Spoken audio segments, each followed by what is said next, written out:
राम गले 14 वर्ष वनवास घर को फेरिले कृष्ण गले फेरिले जीवन रे जेते जिए जोठिकी जाउचंती जगन्नाथ वर्षटिए घर को फेरुचंती होना नहीं स्नान श्री गुंडीचा भेनी स्वयं लीला जा रहे स्वयं लीला जा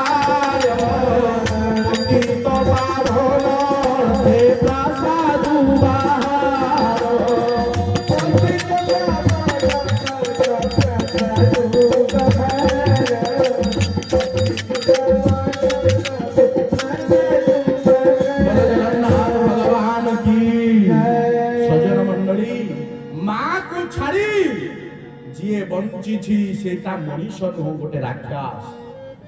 आज जदि भारतीय संस्कृति माँ बापा को भलो पांता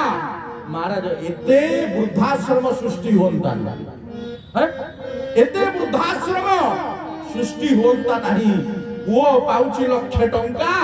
माँ बापा अछंती वृद्धाश्रम रे जीवंत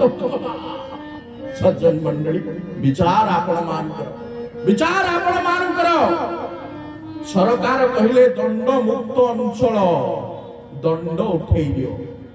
सारे मु सरकार गोटे चिट्ठी देली